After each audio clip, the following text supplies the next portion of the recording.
Man, the boxing match, you know, they meant the flag. So that was the start of something big in my life.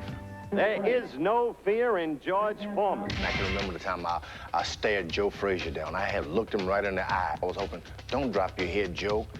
My knees were shaking uncontrollable. I was scared. We'll find out tonight just how good George Foreman is in punching and in taking a punch.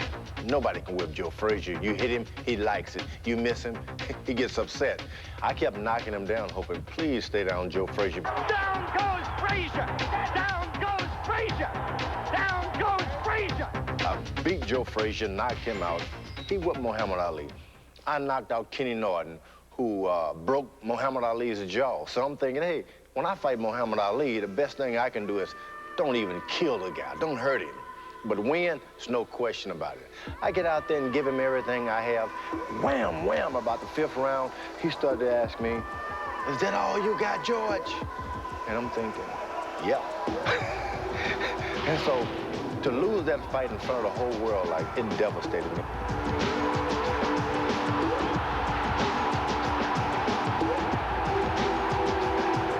I stopped boxing, and I have this dynamite experience. I had a vision. In a split second, I was dead and alive again. And I'm in this room screaming, Jesus Christ is coming alive in me.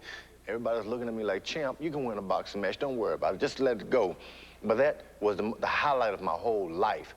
I had 10 years after that to go around, travel around the country, telling the good news about how people ought to love their fellow men, and especially in the ring, you know, after you knocked them out.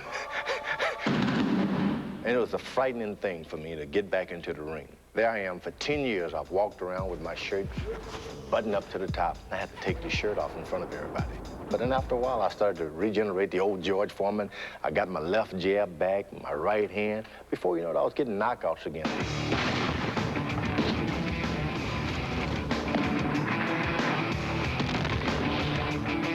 By my time come to fight for the title, here was Evander Holyfield. An elusive, quicker guy who does not want to be hit. Oh, right hand rock Foreman. He's out Foreman right now. In trouble. Foreman, you cannot be saved by the bell. The old man has gone the distance, and the crowd at the Atlantic City Convention Center comes to its feet to applaud that. I've shown the whole world now that the age 40 and 50 is not a death sentence. Great fight, George. Great fight. Great fight. But the greatest challenge before me would be working at ABC, the series, George. It's time for my morning workout. Here, let's 1 and 2 and recline and eat. Long after I'm gone off the scene, people will be trying to recreate how did he do it. As a matter of fact, you're gonna see scientists go into my grave years later and get the DNA and try to figure out what made this guy so special as a senior. And they're gonna pick it apart and see nothing but cheeseburger, hot dogs, pizza. That's what it is. So. I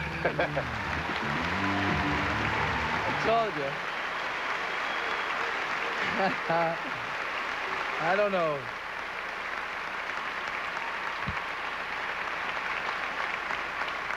Seems like a sitcom star to me. Anyway, I'm proud to be here for my friend and my fellow actor, George Foreman.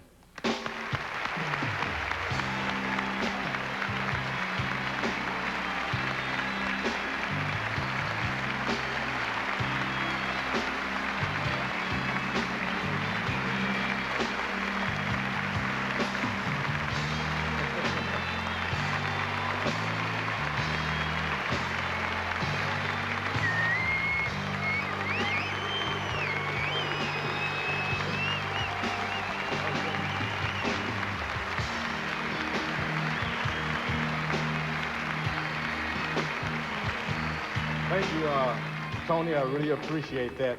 And it's nice to know this may be the only award I get for a long time, because I heard to go into the Boxers Hall of Fame, you've got to be retired for 5 years.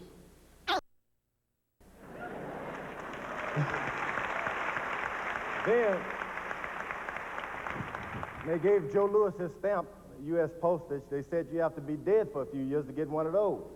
So I figured, thank you, Jim Thorpe. That's all I want.